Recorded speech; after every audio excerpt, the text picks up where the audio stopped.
नीलू की कथा उसकी माँ की कथा से इस प्रकार जुड़ी है कि एक के बिना दूसरी अपूर्ण रह जाती है। उसकी अल्सेशियन माँ उत्तरायण में लूसी के नाम से पुकारी जाती थी। हिरणी के समान वेगवती सांचे में ढली हुई देह, जिसमें व्यर्थ कहने के लिए एक तोला मांस भी नहीं था। ऊपर काला आभास देने वाले भूरे पीताभ रोम, बुद्धिमानी का पता देने वाली काली पर छोटी आंखें, सजग खड़े कान और सघन रोएंदार तथा पिछले पैरों के टखनों को छूने वाली लंबी पूंछ, सब कुछ उसे राजसी विशेषता देता था। थी भी वह सामान्य कुत्तों से भिन्न। अल्सेशियन कुत्ता एक ही स्वामी को स्वीकार करता है। यदि परिस्थितियों के कारण एक व्यक्ति का स्वामित्व उसे सुलभ नहीं होता, तो वह सबके साथ सहचर जैसा आचरण करने लगता है। दूसरे शब्दों में, आदेश किसी का नहीं मानता, परंतु सबके स्नेहपूर्ण अनुरोध की रक्षा में तत्पर रहता है। लूसी की स्थिति भी स्वच्छंद सहचरी के समान हो गई थी। उत्तरायण में जो पगडंडी दो पहाड़ियों के बीच से मोटर मार्ग तक जाती थी, उसके अंत में मोटर स्टॉप पर एक ही दुकान थी, जिसमें आवश्यक खाद्य सामग्री प्राप्त हो सकती थी। शीतकाल में यह दो पर्वतीय भित्तियों का अंतराल बर्फ से भर जाता था और उससे पगडंडी के अस्तित्व का चिन्ह भी शेष नहीं रहता था।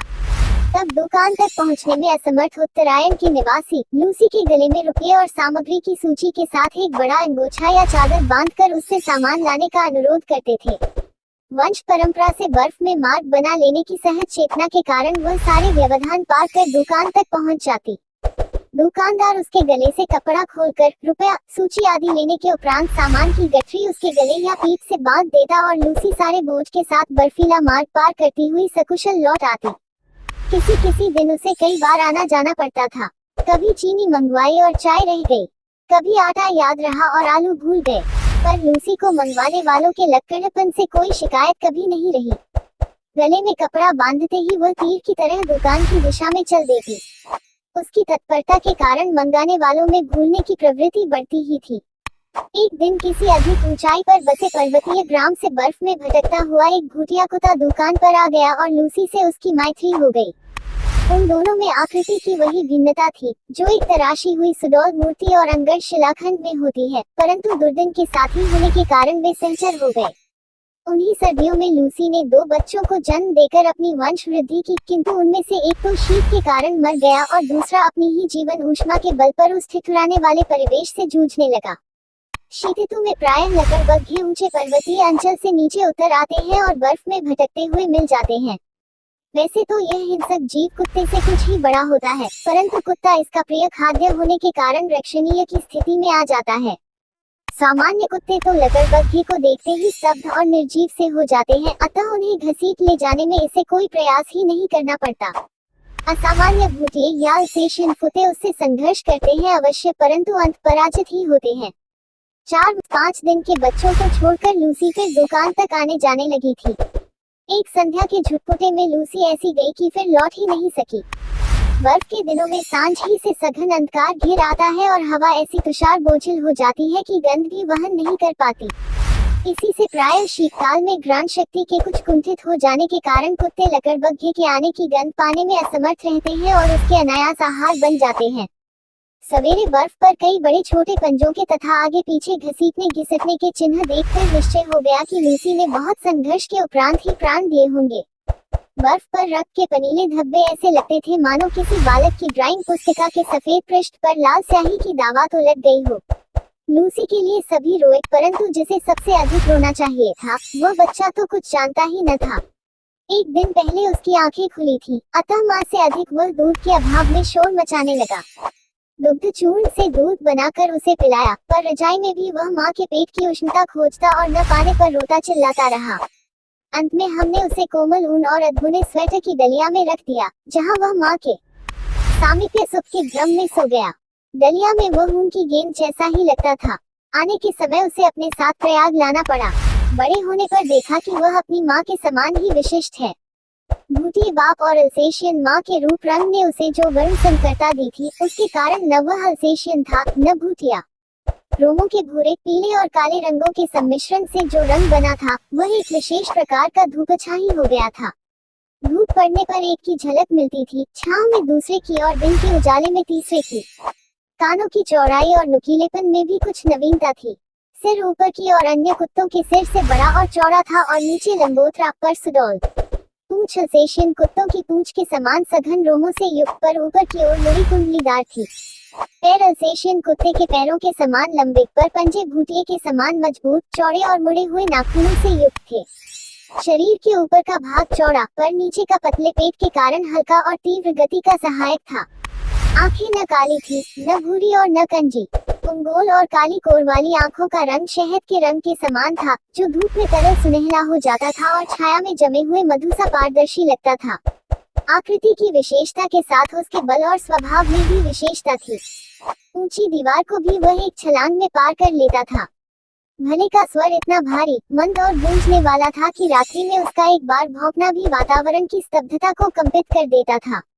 अन्य कुत्तों के समान खाने के लिए लालायित रहना, प्रसन्नता व्यक्त करने के लिए पूंछ हिलाना, कृतज्ञता ज्ञापित करने के लिए चाटना, याचक के दीन भाव से स्वामी के पीछे पीछे घूमना, अकारण भौंकना, काटना आदि प्रकृतिदत्त स्वान गुणों का उसमें सर्वथा अभाव था। मैंने अनेक कुत्ते देखे और पाले हैं, किंतु कुत्ते के दैन्य से रहित और उसके लिए अलभ्य दर्द से युक्त मैंने केवल नीलू को ही देखा है। उसके प्रिय से प्रिय खाद्य को भी यदि अवज्ञा के साथ फेंक कर दिया जाता तो वह उसकी ओर देखता भी नहीं, खाना तो दूर की बात है। यदि उसे किसी बात पर झिड़क दिया जाता तो बिना बहुत मनाए वह मेरे सामने ही न आता। विगत 12 वर्षों से उसका बैठने का स्थान मेरे घर का बाहरी बरामदा ही रहा, जिसकी ऊपरी सीढ़ी पर पोर्टिको के सामने बैठकर वह प्रत्येक आने जाने वाले का निरीक्षण करता रहता। मुझसे मिलने वालों में वह प्रायः सबको पहचानता था। किसी विशेष परिचित को आया देखकर वह सदर्प धीरे धीरे भीतर आकर मेरे कमरे के दरवाजे पर खड़ा हो जाता। उसका इस प्रकार आना ही मेरे लिए किसी मित्र की उपस्थिति की सूचना थी।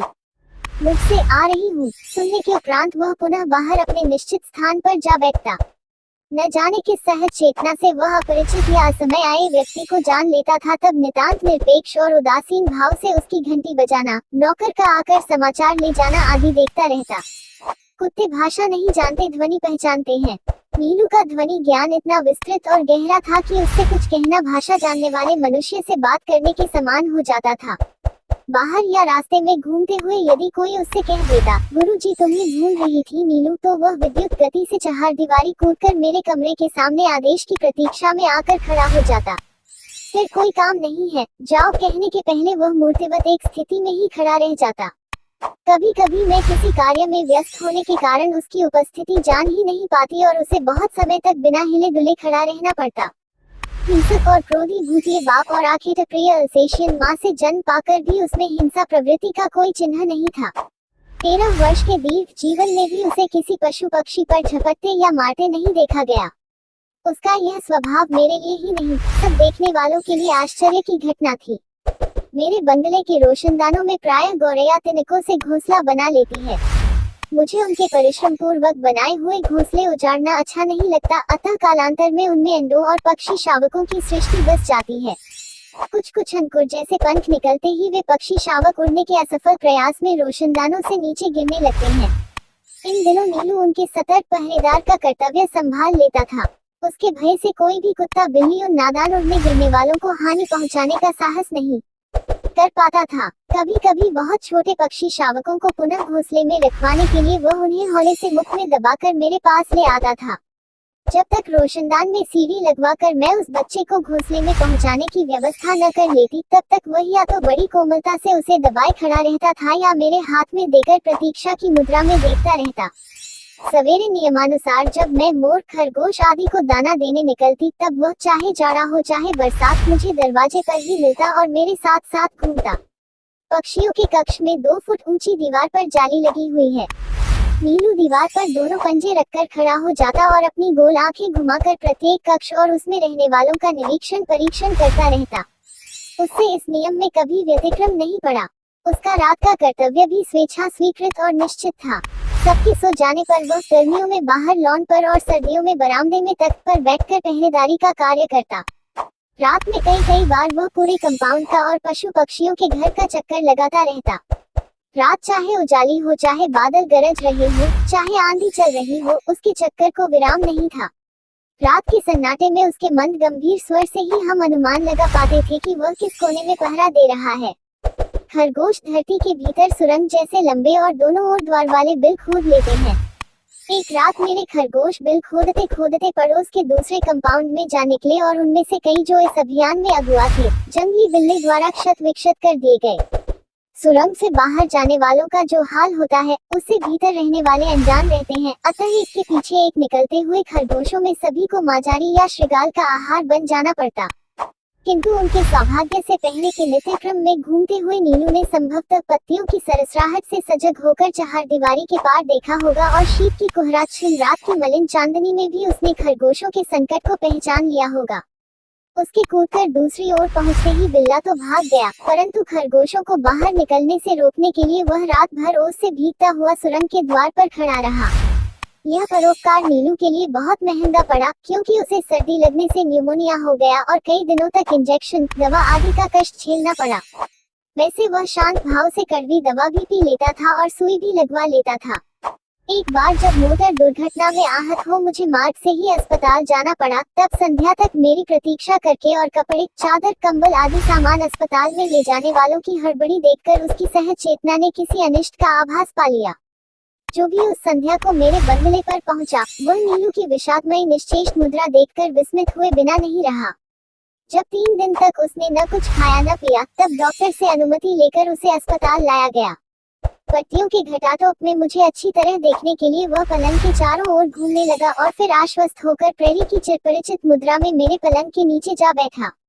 2 घंटे बाद बहुत समझाने पुचकारने के उपरांत ही उसे घर पहुंचाया जा सका। तब से हर दूसरे दिन अस्पताल न ले जाने पर वह अनशन आरंभ कर देता।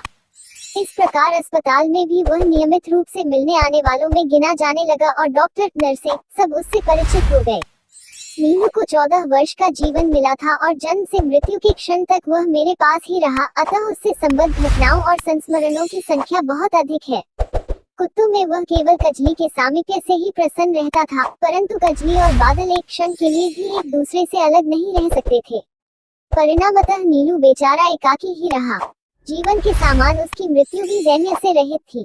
कुत्ते की मौत मरना कहावत है, परंतु यदि नीलू के समान शांत निर्लिप्त भाव से कोई मृत्यु का सामना कर सके तो ऐसी मृत्यु मनुष्य को भी काम्य होगी। मेरे पास अनेक जीव जंतु हैं, परंतु जिसके बुरा मान जाने की मुझे चिंता हो ऐसा अब कोई नहीं है।